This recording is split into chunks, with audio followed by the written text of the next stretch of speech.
Kaixo, Josuko Belo naiz, Arrobia ikastolako irakaslea, eta bideo honetan 034-19 3D ikusentzunezko filmen eta bideojokoen arteko erlaziorako garapen teknologikoari buruzko, proiektuari buruzko transferentzia egingo dizuet, bai? Zertan dantzan proiektu, ikusiko dugu zein dan gidoia. Azkenean, proiektu honetan, dibulitun 3D animazio ekosle den enpresarekin lantaldean iaritu gara, ikerkuntza proiektu polit batean, bideojoko baten demorako, bai? PlayStation Laurako bideojoko batentzat. Olako gidoia jarraituko dugu, bai? Hasiera baten proiektuaren sarrera orokorra egingo dugu, bai? Jarraituko dugu helburu orokorrekin, eta 3, 4 eta 5 puntuak elkarrekin bideo batean ikusiko ditugu, proiektuaren garapenari buruzkoak, enpresarekiko lankidetzan nolako izan den komentatuko dugu hor, eta zeintzuk izan diren emaitzak eta ondorioak, bai? Azkenean komentatuko dugu hori. 6. puntuan, eskuratutako ezagutzak Euskadiko lanbide heziketarako ikastetxeen sarera transferitzea. Komentatuko dugu zer ikertu den eta zein da proiektuaren balioa. Eta azkenik nire harremanetarako informazioa emango dizuet. Bai, hasten baldin bagara, sarrera orokor bat egiten, azkenean nola sortu zen proiektu hau? Dibuletunekin harreman bat daukagu, tekagunaren bitartez hainbat proiektu buruta ditugu beraientzat, bideojoko txikiak, mugikorrekorentzako, eta hainbat gauza, ezta? Formakuntzak, eta bar. Bueno, jakin dezazuten, dibuletunek Elkano lehen mundu bira, 3D animaziozko luze matrai bat egin zuela, edo produzitzen ekoizten ari zela, momentu horretan, eta produkzio horren erdian zegoela bideojoko baten garapena, bai? Hasiera batean, Delirium Studiosek garatu behar zuen bideojoko bat zan, bai, hainbat ikerkuntza proiektuaren bitartez, baina Delirium Studiosen egoera behar zuen estudioa iztera, eta orduan geratu ziren apur bat dibulitunek bideojoko garapen hori gabe, ezta? Orduan, ikusi zuten ez, edo bazekiten ez, gu PlayStation Talentzen proiektu baten sartuta geundela, ezagutzen ninduten ez, komentatu ziguten ea gu izan gintezkeen beraien sozioak azitek proiektu horretan, ezta? Ikerkuntza proiektu horretan, non ikertu behar zen nola azkenean gure proiektu honen berdina, ezta? Nola pasatu 3D animaziozko luze matre bateko materiala kontsoletarako joku batetako, ezta?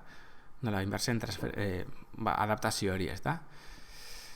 Eta azkenean oso interesgarria zen proiektu hau guretzat, ikusiko dugu gero helburuetan, baino printzipioz PlayStationerako lizentzia ikastola barruan izatea helburu nagusietariko bat izan da, bai? Horrekin lotuta, 3 agente adierazi ditzazkegu, igual agian gizartea generalian izan daiteke beste agente bat, baina 3 hauek identifikatuta eta komentatu ez gero, dibulitunen zein zen helburu orokara. Azkenean joku osoa egiteko inbertsioa lortzeko, demo bat behar zuten lehendabizi, ezta? Tarduan demo hori zen proiektuaren helburu edo da, proiektu honen helburu, ezta? Eta egia da, proiektua hasia zegoela, gidoia aldetik hasita zegoela, Delirium Studioseko lanarekin, eta egindako lan horri jarraipan bat eman nahi zioten, ezta? Guretzat, oso argi geneukan PS4 lizentzia eskuratzeko benetazko proiektu erreal bat behar genuela, eta dibuletunekin batera eskatu alizatea, horrek lizentzia eskatzeko aukerak zabaldu zizkigun, ezta? Orduan, hori zen helburu bat, ez da? Ikastola barruan PlayStation Laurako edo Sonyrentzat ekoizle izatea eta argitaletxe izatea bideojokoena, oso interesgarria da helburu bezala, ezta? Egia da, bestelako helburuak garrantzitsuak direla ere bai, ezta? 3D animazio batetako asetak nola moldatu behar diren bideojoko baten sartzeko, ezta? Hori da helburu nagusia, eta hori hortan asko ikasi dugu, bai? Azkenean, benetako produkzio batean esperientzia izatea, bideojokoen inguruan, Euskal Herrian, olako proiektuetan, ez dago esperientzia handirik, bai? Kanpora joan behar esanten dugu profesionalak inguru horretan, eta hori oso erakargarri izaten, basan guretzat, ezta? Eta, apur bat igual helburu dramatikoa zen, ezta? Baina azkenean lortu nahi duguna da gure ikasleen bokazio hori bideojokoak egiteko egi bihurtzea, ezta? Eta Euskal Herrian izatea bideojokoak ikosten dituzten enpresak, bai? Azkenean gu geu Harrobi ikastola bihurtu gara ekoizle eta argitaletxe, ezta? Hor dago aukera gure ikasleentzat, zein bestelako ikasleentzat, zein profesionalentzat, beraien bideojokoak argitaratzeko aukera berri bat, ezta? Industria, bideojokoen industria, apur bat zabalduz eta handituz. Eta, teknikaren aldetik, hau guztia nahikoa balimedez bada, azkenean ikasitako ezagutza guztia ikastetxe sarean zabaltzea, helburutzat daukate, eta basan bezala, bera sarean barrunean Sony PlayStationerako bideojokoak garatu eta argitaratzeko aukera izatea duen zentro bat izatea, nik uste dut interesgarria dela. Momentu batean, edonork etorri daiteke guregana eta olako proiektu bat garatzeko ideiarekin, ezta? Interesgarria da. Oraintxe ikusiko dugu azkenean nola garatu den proiektu finala, hardware errealean funtzionatzen, guretzat amets bat bezala da hemen ikastolan garapen dev kit bat izatea, PlayStation 4eko garapen bat izatea, eta ea etekin ateratzen diogun.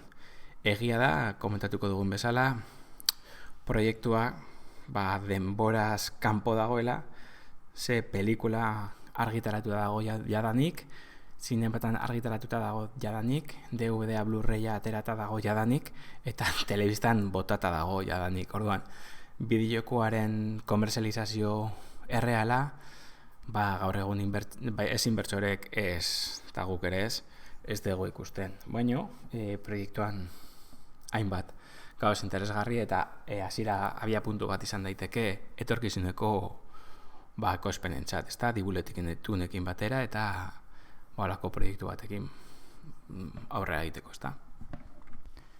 Orain ikusiko dugu azkenen demoa hardware errealean jolasten, hori da PlayStationeko test kit, ez da dev kita, da testeatzeko ikastolako proiektorean konektatuta, hor daukagu Lier proiektuan aritu den ikasle bat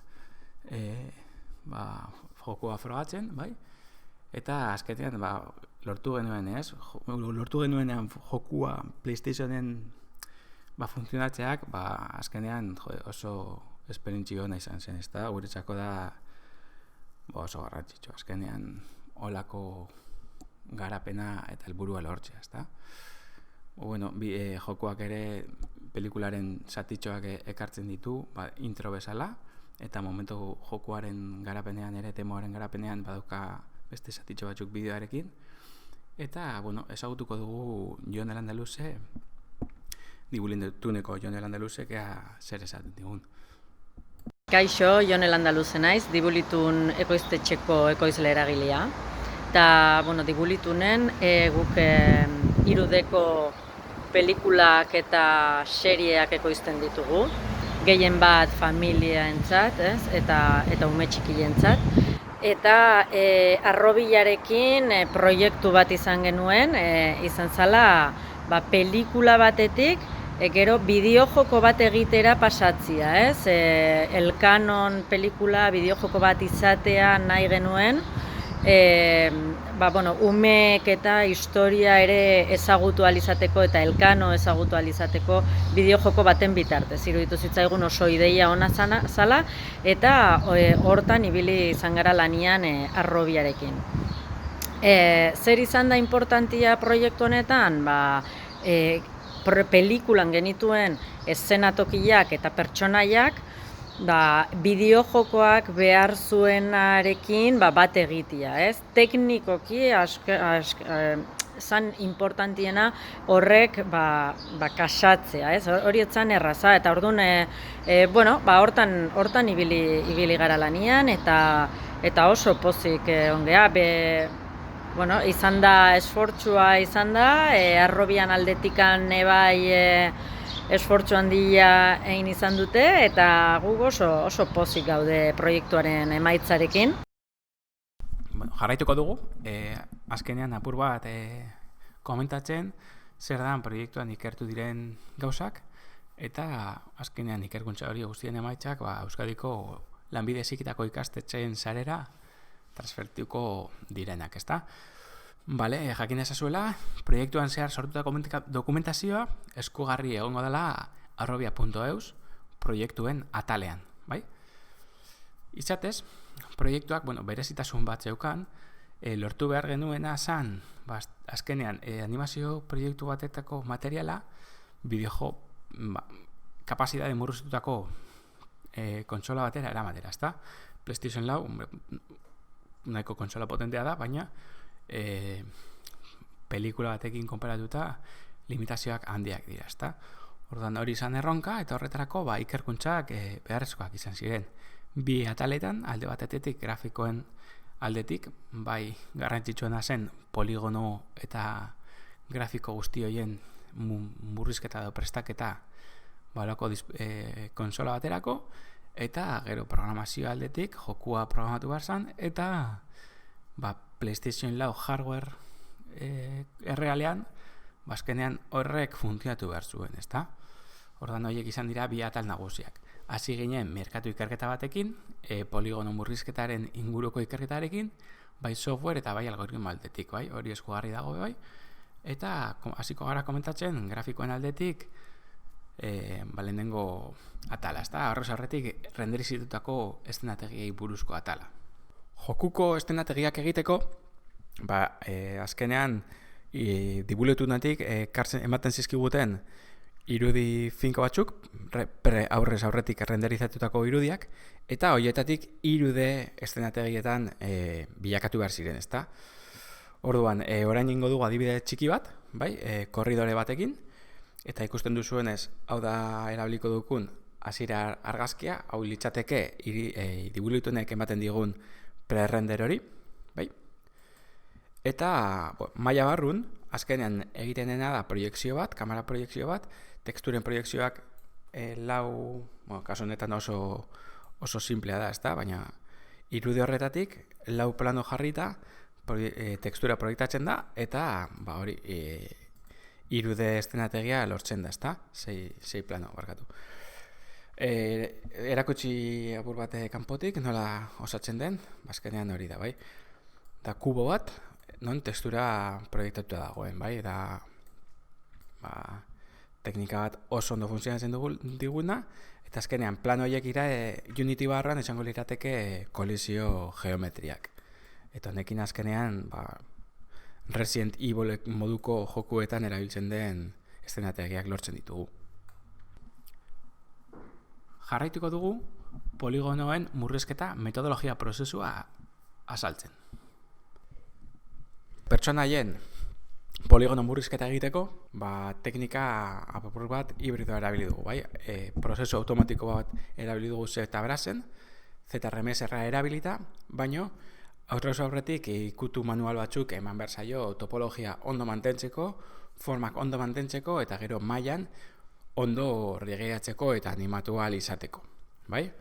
Orduan hasiko gara ikusten, hemen daukazue, azkeneko adibide bat da, ez? Eskumako irudiak poligono gehiago ditu, eskerrekoak baino, eta topologia askoz txukunagoa, ezta? Azkenean, prozesua orain azalduko dizuet, bai? Egin behar dena da irudikatu, bai? Eskuz, modu simetriko batean, ezta? Non egongo ziren edge loopak, ezta? Edge loopak horiek mantendu behar dira, interesgarria da mantentzea, gero animatzeko geometria aproposa izateko, bai? Emate egiten badiogu automatikoki bakarrik el ZRMS-er, egiten duena da, topografia ez du zaintzen. Orduan, horri animatzeko arosak ematen ditu, eta orduan, prozesu honekin, edge loop guztiak markatzen ditugu, eta lortzen dugu aurpegi guztia edge loopekin, ezta? Gero, urrengo pausoa izango litzateke poligrupa egitea, poligroup from paint bat egitea, eta orduan lortuko genuke olako aurpegi bat, ezta? Eta, faltatzen zaigun gauza bakarra da ZRMS-ari ematea, eta orduan grupo edo talde bakoitzari egingo dio topologia aproposa, ezta? Eta honek azkenengo emaitza txukunagoa eta ordenatua utziko dugu topologian. Orain, rig eta animazioen inguruko informazioa emango dizuet. Bueno, proiektuaren beste atal bat zan, noski animazioak bideojokura eramatera. Orduan, hasiera batean, pelikularen rigak eta pertsonaiak ez zirenez ezin zintezkeen erabili, animazioak bez pelikularenak ezin dira erabilizta. Orduan, prozesu rigeatze eta animazio prozesu hori ahalik eta azkarren eta errezen egiteko, autorrig bat erabiltzea erabaki genuen. Bai?